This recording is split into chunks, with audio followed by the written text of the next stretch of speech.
Bismillahirrahmanirrahim. Qala muallifu rahimahullahu ta'ala wa nafa'ana bi'ulumihi amin ya Allah ya rabbal alamin. Wa ila muassisatil ma'had al-mukhtariyah wa ila man wasala min jihati ma wa ila hadil Allahumma ighfir lahum warhamhum wa'afihim wa'fu anhum nafa'ana Allahu bi'ulumihi. Allahumma ja'alna min ibadika shalihin. Al-Fatihah. A'udzu billahi minasy syaithanir rajim. Bismillahirrahmanirrahim. Alhamdulillahi rabbil alamin. Ar-Rahmanir Rahim. Maliki yaumiddin. Iyyaka na'budu wa iyyaka nasta'in. Ihdinas siratal mustaqim.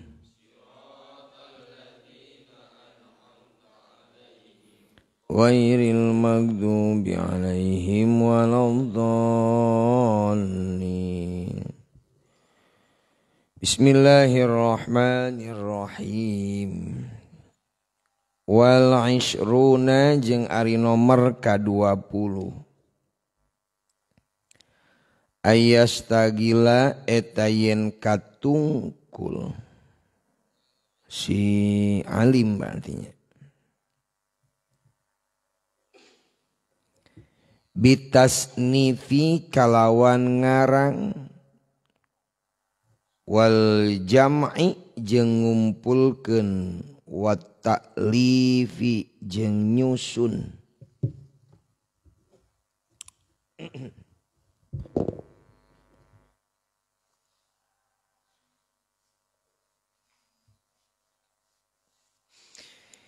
Ingkana lamun bukti itu alim ahlan eta ahlina lidzalika pikeun itu nu kabeh. Jadi jalma anu berilmu itu dianjurkan supaya tiasa ngarang kana kitab.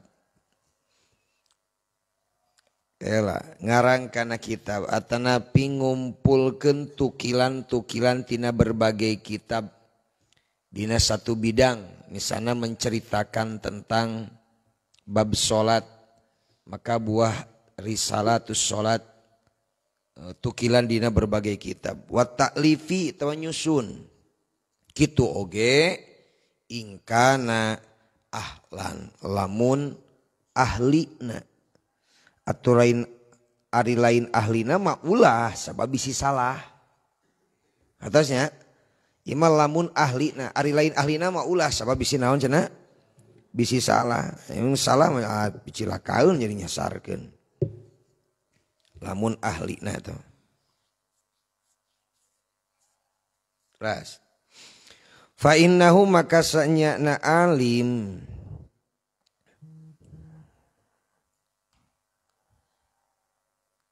ya teli'u eta bakal ningali alim ala haqaiqil fununi. Kana pirang-pirang hakikatna pirang-pirang pan. Wadaqaiqil ulumi jeung pirang-pirang lelembutana pirang-pirang ilmu. Lil ihtiyaji karena mika butuh ila kathrotit taftisi kana lobana mariksa wal mutolaati jeung mutolaah wal murojaati jeung murojaah. Wahwa sareng ari itu madzkur kama eta seperti perkara kola anu parantos cumarios saha al khatibul Baghdadi Syekh Khatibul Baghdad yusbitu bakal tumetep bakal netep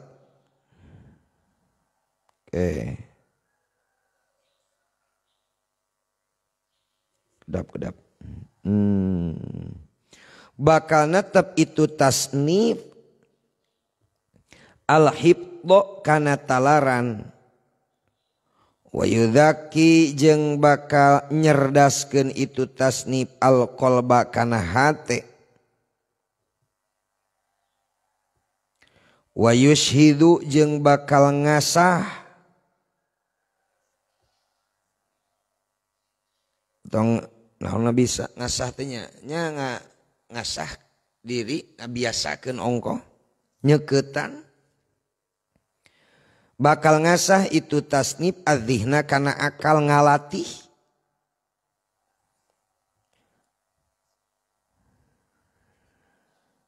wa yujayidu jeung bakal ngaluskeun itu tasnif al bayana kana penjelasan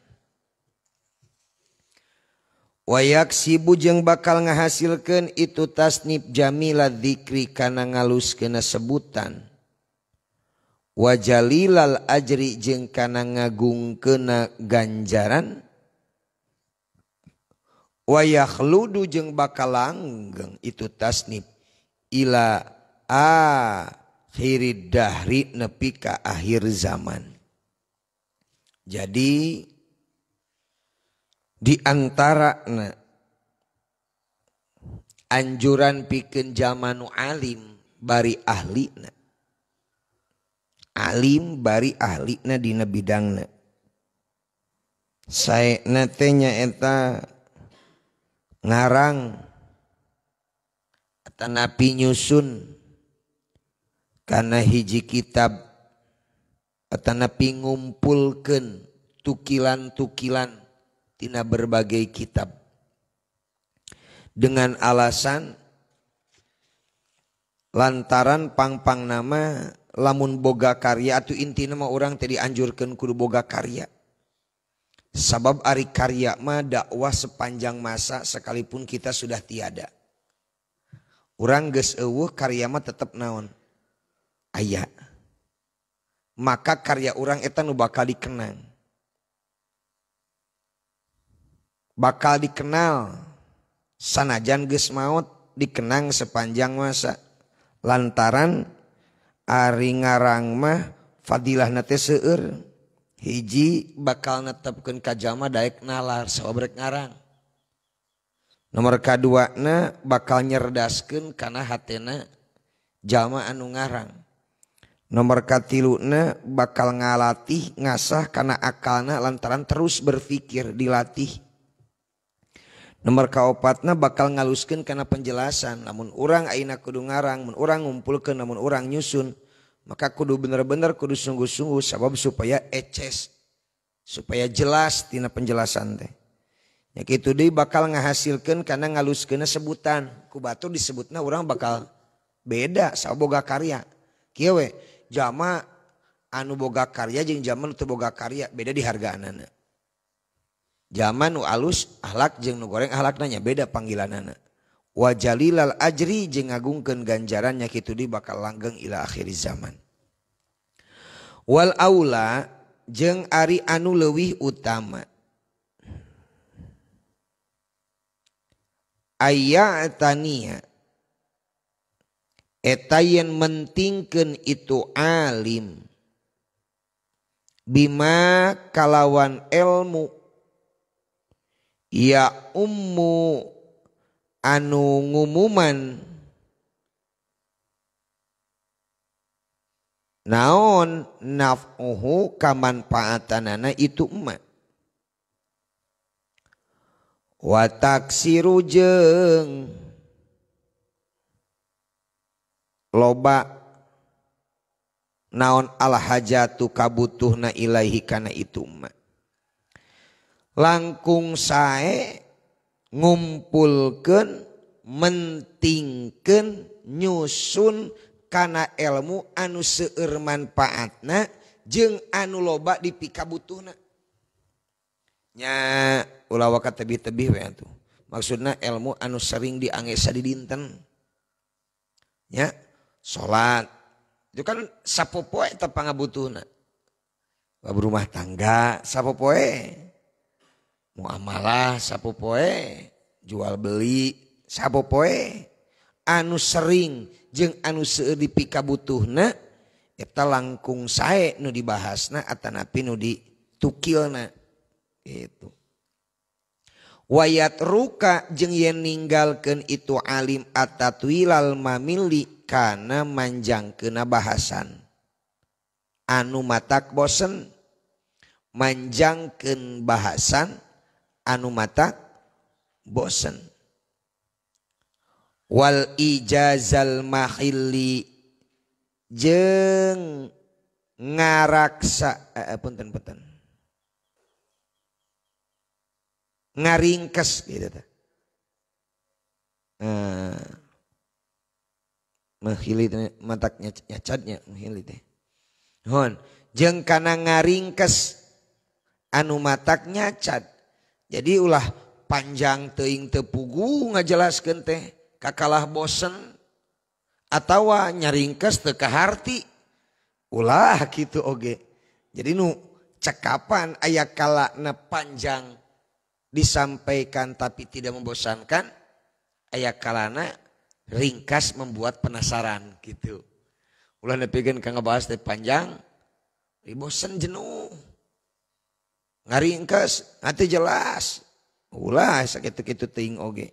Ma'a i'to ikul limusannifin sarta maparin saban-saban karangan makana perkara yaliku anu layak itu mabihi ka itu alim.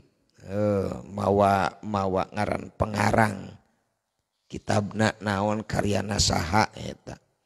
Wala yukhrija jeung yen ulah ngaluarkeun alim tasnifahu kana karangana alim min ingdihi disandingeun alim qabla tahdzibihi dina samemeh ngabersihkeuna itu musannif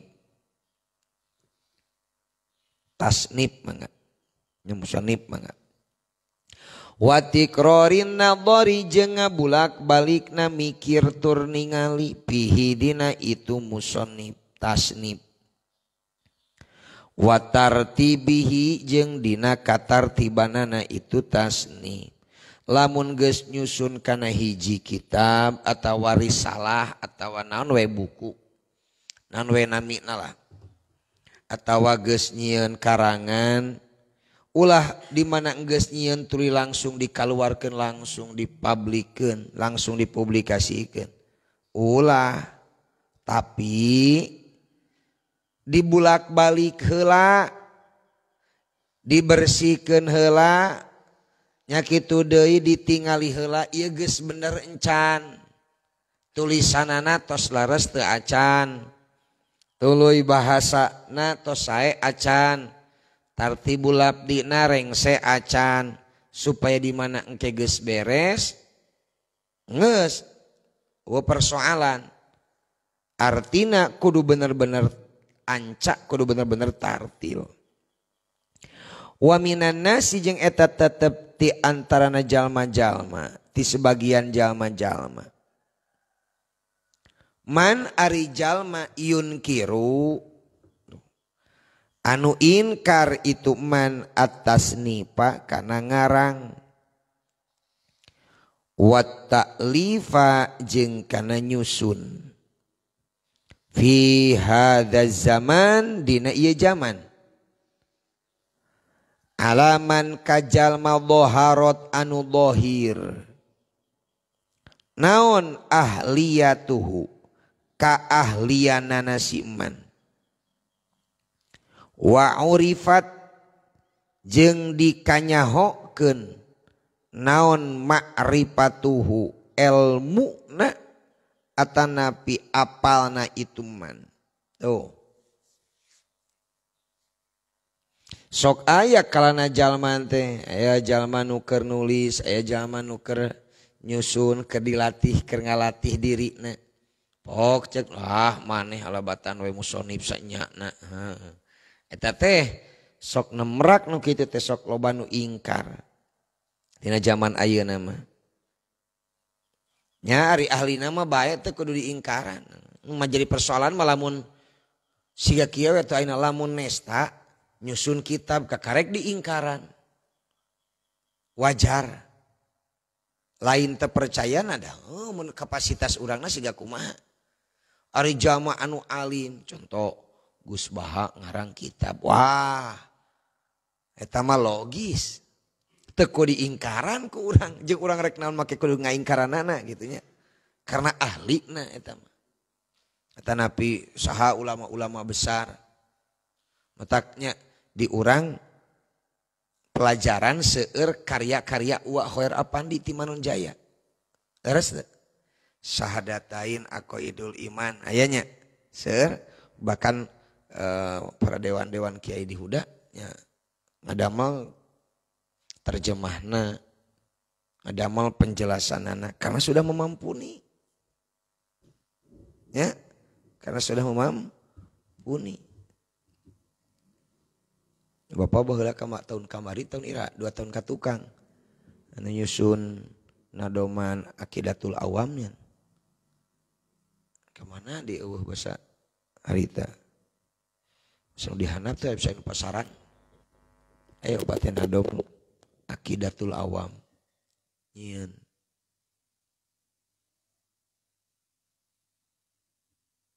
kan teruskeun eta mah ahli na wala wajha jeung teu aya jalan lihadal inkari pikeun ieu inkar illa tanapusa kajaba bersaing baina ahlil i'sari antara ahli na ieu zaman wa illa jeung lamun teu itu wajhun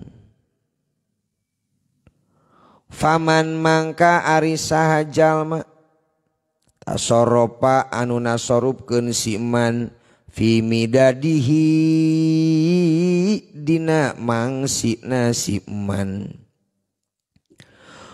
wa warakihi jeung dina lembarana si man bi kitabati ma kalawan nuliskeun perkara yasya'u anu ngeresakeun si man min is'arin tina pirang-pirang syi'iran au hikayatin atawa pirang-pirang carita mubahatin anu meunang au ghairi dalika atawa salianti itu nu kabeh manu kabeh teh tadi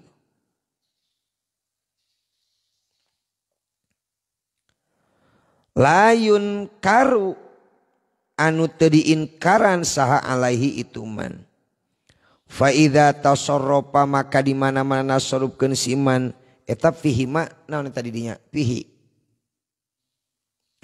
nu bodas kitabna naon fihi ma la ala shawabnya fihi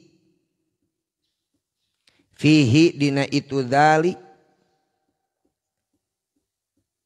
gentos eta la ala shawab bitaswidi ma kalawan nuliskeunana perkara yantafi'u anu manfaat bihi kalawan itu ma min ulumi syar'i buktina tina pirang-pirang ilmu syara wa alatiha jeung pirang-pirang ilmu alatna itu ulum fa aula maka eta leuwih utama allayun karo yen teu diingkaran saha alaihi itu man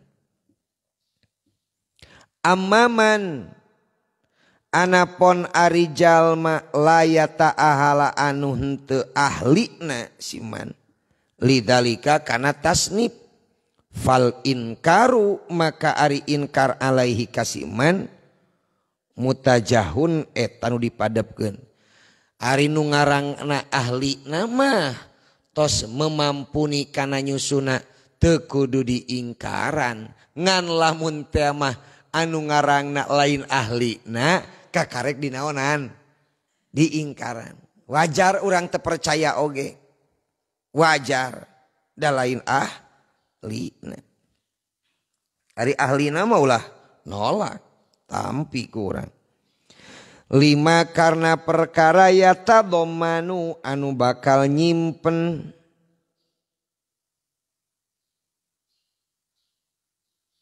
itu dalik hu kana ma minal jahli tina kabodohan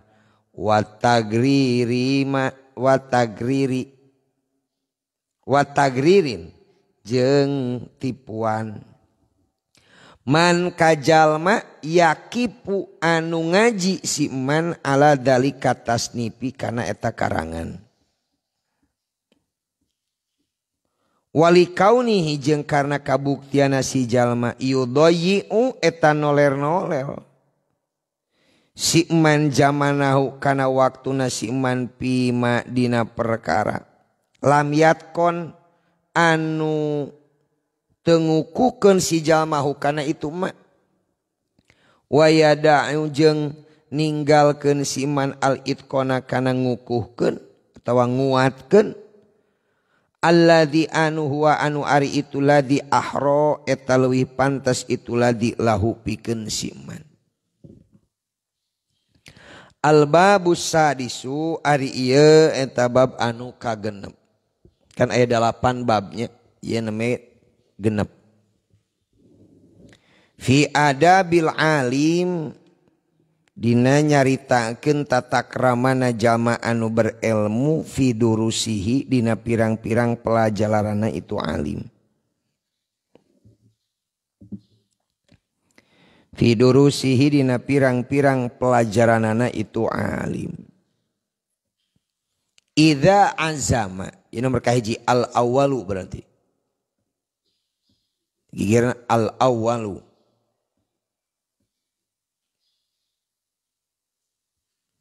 Idza azama di mana-mana ngamaksud saha al-alimu jalma anu berilmu. Ayah dirokana yen hadir itu alim majlis sadarsihi kana majlis pelajaranana itu alim yatatoharu tah susuci itu alim minal hadathi tina hadas wal khobasi jeung tina najis wayatanaddofu jeung bebersih itu alim wayatatoyabu jeung sesengitan itu alim wayal basu jeung make si alim ahsana siabihi kana pang alus-alusna pakaiana si alim alla iqoti anu pantes anu layak baina ahli zamanihi di antara ahli zamana itu alim. Ya. Nyarioskeun tentang tata krama na jalma nu berilmu dina waktos ngadugikeun pelajaranana. Di antawisna teh di mana-mana jalma anu berilmu rek ngawurukan kitu we. Rek hadir ka majlis, rek sumping ka majlis, rek ngadugikeun naon nu diaosna atawa rek ngajar, maka saekna pikeun jalma nu berilmu teh yatatoharu minal hadasi wal khobathi. Bebersih tina hadas jeung tina najis. Naon sababna? Susuci tina hadas jeung tina najis. Naon sababna? Sabab nu disampaikeun atanapi nu bakal didugikeunana ku jalma nu berilmu nyaeta kalimat lapad-lapad anu mulia. Maka sae lamun teh mah ayeuna urang ngadugikeun kaayaan diri suci tina hadas jeung tina najis. Tak urang oge nu ngajina ge akur. Ege aya. Nu ngaosna ge akur, nu ngawurukna saena dina kaayaan suci, anu ngajina oge saena dina kaayaan suci. Wayatanaddopu nu kaduana naon? Bebersih. Matak dibiasakeun tempat dina kaayaan bersih. Bapak paribasa gini nganikan paling males ngawuruk santri lamun ruanganna geus loba dahareun teu puguh tawa cangkang tawa sampah. Nu ngawurukna nya sing bersih atuh ulah caludi. Nek ngawuruk 2 poe 2 peuting can mandi. Da moal semangat ngawurukna oge moal dinas ngawurukna oge. Wayatatoyabu make seseungitan. Bising ke aya isuk pageto tawa kelas sanawi ngawurukan. Yeuh lamun ek ngawurukan budak santri teh sing bersih sing rapi hek make seseungitan sae. Naon sababna? Engke murid teh bisi kakalah aing guruna bau hapeuk. Cenah guru teh bau hapeuk, bau kulub hayam cenah ieu mah guru teh kumaha. Jadi alus setelah nu naon nu ngajarkeun kana ilmu teh dina kayaan bersih rapi seungit kaningalina oge jeung amunna ge meureun segar dan menyegarkan atuh imbau kulub hayam awakna teh tungtungna teh nu ngaraji teh teu paruruneun sing laleos bau cenah nu matak dianjurkan zaman nu ngawurukan kana ilmu teh ya tatayabu make seseungitan.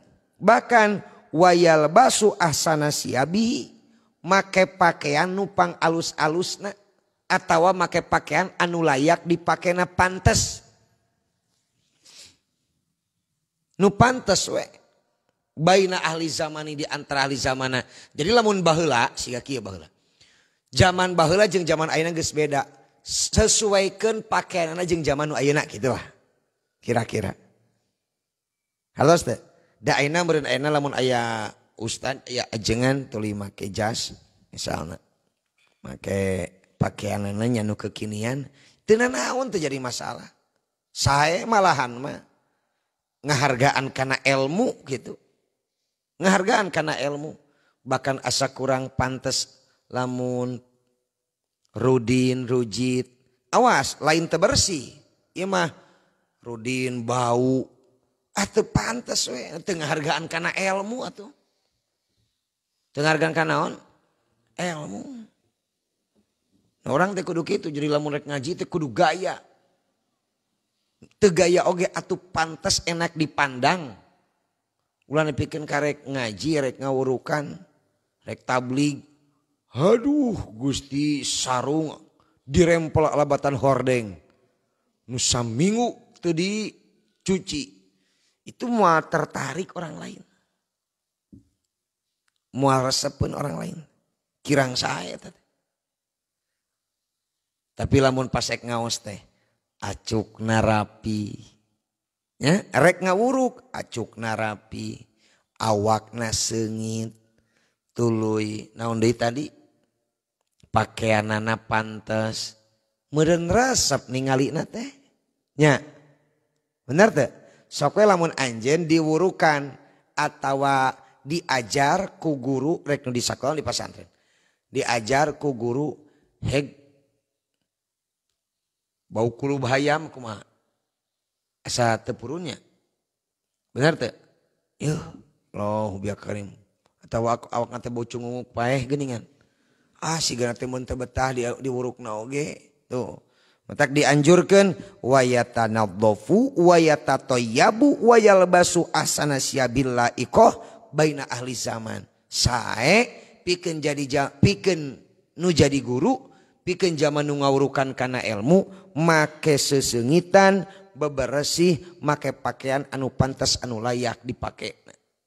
Nya ngahargaan ngahormat kana ilmu. Teu bertolak belakang. Teu bertolak belakang. Qasidan barina ngamaksud bidalika kana nu kabeh tuh. Mana nu kabeh teh make seseungitan suci tina hadas leutik, hadas badag jeung tina najis, bersih pakaianana pantes dianggena. Bari qasidan ngamaksud kalawan make pakaian nu samodelna medis sangamukeun teh kulih tegasna sakabehna itu dalik ta'zimal ilmi kana ngagungkeun ilmu tuh. Ngagungkeun kana naon cenah? Kana ilmu. Da lain hayang disebut gaya-gaya teuing. Batur nyebut gaya mah bae alhamdulillah. Batur nyebut gaya ka urang teh jadi masalah. Nu penting mah urang mah tujuan lain gaya, rek ngahargaan karena naon? Karena ilmu. Mata kunaon bapak sekarang jeung lamun keur ngaji sok ngandugikeun kieu. Ka hade pakaian teh sing rapi, sing bersih, ulah diakurkeun sarung anu paranti ngaji jeung sarung sok dipake naon? Ameng, ulah dipake ulin, disikat kakeunaan najis, tuluy dipake salat, ulah sing rapi, sing bersih. Sok we ayeuna awewe nah ente resep ka lalaki teh nu kasep atawa anu menarik? Hah? Nu kasep nu menarik? Jujur, menarik? Menarik. Ai menarik mah kapan bisa ku pakaian? Ku rapi. Di situ nih rapi. Resep ningalina oge. Kabayang kayaknya lamun jadi imam urang bakal rapi saterusna. Lalaki gitu ka awewe. Kun si itu rapi wae. Resepnya kita bakal bisa memantas nu jadi salaki. Gitu. Coba lamun caludi. Pipa majikanan aing ieu rujit kieu kumaha ieu? Ya pipa majikanan urang nih. Allah mah aya bros dina ceuli teh kumaha teh nyambung. Ya kumaha cenah pipa majikanan urang, aduh Gusti teh. Ini ruksak kieu. Terapi kieu. Oh. Njon. Wa tabkhilas syariati jeung kana ngamuliakeunna syariat. Wayanwi jeung niatan si alim bitaklimihi kana ngawurukana alim at-taqarruba ilallahi taala kana gawe deus ka Allah Subhanahu wa taala. Kerasa ngawurukan teh dipiwarang ku Gusti. Dipiwarang ku Gusti. Dalam dipikir-pikir ngudag kana materi mah jadi guru dinia sabaraha si gajihna. Karunya atuh. Tapi geningan kunaon make kerasa sejata koruban ilallahi taala. Ngawurukan ayeuna barudak teu pira ningali ku pangalak mah. Naon sababna? Sabab ilmu mah moal bisa diganti ku harta jeung tahta. Tapi kunaon geningan nepikeun kaki wari ngawurukan. Sejata koruban ilallahi taala. Kumaha we carana gawe deus ka Allah mah loba carana. Bisa ku ibadah, bisa ku hudang peuting, bisa ku ngalaksanakeun padilah jeung pasunatan nu sanesna. Termasuk ku cara ngawurukan urang ka batur. Teu isuk pageto lamun ente geus jadi alumni, ulah kopet kana ilmu teh. Jeung kudu daek ngawurukan keun we ba'da magrib, ba'da isya, ba'da subuh, ba'da duhur, ba'da asar. Jadi pasantren meureun. Ulah nepikeun kacul. Henteu teuing. Sok loba kapan. Ayeuna bab naon ku bapa kami diobrolkeun di lembur. Loba anu geus eueuh ustadna, geus eueuh ajenganna di lembur-lembur teh loba eta teh. Nepikeun kanyewa ka lembur batur ajengan teh. Sok miris gitu bapa mah. Naon mirisna? Ongko butuh ku ajengan, ongko butuh ku ustad, tapi kunaon budakna teh dipalasantrenkeun. Eta nu teu kahartina teh.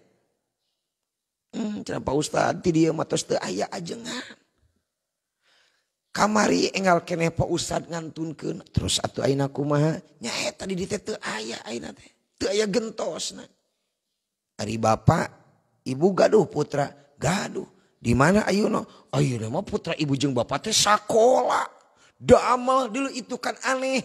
Ongkoh miris ustad ajengan ai budakna sorangan teu dinaonkeun. Tiba santren. Kan aneh eta teh nya. Loba eta teh nu kitu teh. Sok di sakola. Sakola we. Neangan we di mana aya cara manawi aya anu tiasa ngaos Quran. Dibutuhkeun kapanan. Manawi tiasa anu tawasul diperyogikeun kapanan. Manawi tiasa aya nu ngalebetan pangaosan dibutuhkeun, ongko diputuhkeun diperyogikeun, tapi kunaon teu dianterkeun budakna sina masantren kan teu kaharti. Sungguh sangat meliurkeun eta teh. Ubur-ubur ikan lele buah aredan le. Nah, bingung atuh dah sok. Oh. Wa nasrul ilmi jeung nyebarkeun ilmu asyarifi anu mulia. Tah eta. Diniatan jalma ngawuruk kana ilmu teh diantawisna sejata korub ka Allah. Mudah-mudahan we ku ngawurukan urang kana ilmu teh jadi jalan menang ridho Allah. Deus ka Allah. Duana nyebarkeun ilmu anu mulia. Tiluna wa ihya adinil Islam ngahirup-hirup agama Islam. Sok kieu we nama. Lamun di hiji lemur aya pangajian atawa loba pangajian di hiji lemur, hegar lemur teh tah. Ngan lamun di hiji lemur tara aya pangajian-pangajian acan gersang ka tinggalina ge beda. Beda nuansa jeung suasana lemur anu sok ngaji atawa anu sok aya pangajian jeung utara itu beda kacida karasa lah. Karasa masyarakatna kumaha itu beda. Masih ngalaku mau ge. Wa tabligo ahkamillahi ta'ala jeung niat ngadugikeun kana pirang-pirang hukum Allah Ta'ala allati anu uktumina anu dipercaya itu ahkam nu dipercaya itu alim alaiha kana nepikeun itu ahkam wa umiro jeung diparentah itu alim bibayaniha kana ngajelaskeunana itu ahkam itu. Wal azdiyadi jeung nyuprih tambah-tambahna alim minal ilmi tina ilmu bi idharis sawabi kalawan ngadohirkeun kabeneran. Warruju'i jeung bali ilal haqi kana hak. Ngawurukan kana ilmu teh terkadang jadi jalan nambahan ilmu. Sekali ngawurukan kana ilmu teh terkadang jadi nambahan kana ilmu. Naon sababna? Sabab katungtut urang ye rek ngawuruk ya. Lamun urang rek ngawuruk berarti nu ngawuruk kudu leuwih pinter daripada nu diwuruk. Maka akhirna daek mutolaah. Akhirna daek maca. Akhirna daek nambahan referensi. Berarti nambahan tah ilmu nate. Matak ngawuruk jelema marek hiji rek dua rek tilu dianjurkeun we jang zaman nu boga ilmu mah ulah ku pedah boga santri saeutik tuluy mau ngawuruk ulah ku pedah ayeuna santri loba kakarek daek semangat ngawuruk da ukuran ilmu manfaat mah teu diukur ku loba santri jeung saeutikna santri. Manfaat ilmu mah jalma mampu ngamalkeun kana ilmuna jeung mampu nyampekeun kana naonna ilmu. Eta. Jadi ku ngawurukeun kana ilmu teh kalati hiji tanpa disadari urang mengingat kembali kana ilmu nu geus diaji. Nomor kadua urang bakal nambahan di referensi. Daek mutolaah, ieu urang mutolaah heula. Bisi salah engke nganepikeun kan kitu. Urang rek ngaderes heula, bisi salah engke ngadugikeun. Urang rek maca heula. Sabab engke bakal naon tepikeun ka barudak bakal maca hasil tina nu disampaikan ke urang. Oh matak kitu tah nambahan ilmu. Jadi ngawuruk bisa nambahan kana ilmu. Jelas eta. Wal ijtima'a jeung kumpul-kumpul ala dzikrillahi kana eling ka Allah taala tingkana malur Allah. Wassalama jeung maca salamna alim ala ikhwanihi ka pirang-pirang dulurna itu alim al muslimina nu muslim kabeh. Wa du'a jeung ngaduakeun itu alim li salafi ka ulama salaf as-sholihin nu saleh kabeh. Matak lamun rek ngawuruk urang rek ngajarkeun kana ilmu teu ujug-ujug assalamualaikum tuluy dereded ngajarkeun kana ilmu. Tapi ngadoakeun heula ka para musannif, ngadoakeun ka para muallif, ngadoakeun ka para muassis, ngadoakeun ka jami-jami nu saroleh. Lantaran supaya jadi wasilah urang menang berkah ti ilmu aranjeuna nu geus ngajarkeun ilmu ka urang jeung karya nu geus susun ku aranjeuna. Eta tah hebatna teh. Nya. Jadi suk pageton teh auji ulah gengsi atawa ulah cek bapak ge keur waktu ngaji mah ulah bating mikiran gawe. Ulah bating mikiran kana duit keur waktu ngaji mah. Soalnya kaganggu nesta. Keur ngaji mikiran kana pagawean, geus we ngahambat eta teh ngahambat kana menang ilmu, ngahambat kana semangat belajar, da dina pikiranna duit deui, ngahambat. Kitu carana masih gana guru-guru oge moal daek ngawurukan naon sababna? Naon cenah ngawurukan ayeuna. Ayeuna guru diniyah ngawurukan sabulan 75.000, 100.000, ngawurukan santi boro-boro menang gaji nyaresnya endon tekor nu aya. Tapi kan niatna lain kadinya. Guru-guru urang teh mentak kuno nepikeun ka kiwari sanajan gaji teu sapira. Bangsa guru diniyah, guru TK-TPA, tapi teu boleh barokah hirupna teh. Dan disampaikan ilmu atau ilmu mati Allah. Ilmu warisan para nabi para rasul. Gitu nandita. Antunu. Ngunang ngahulang namanya.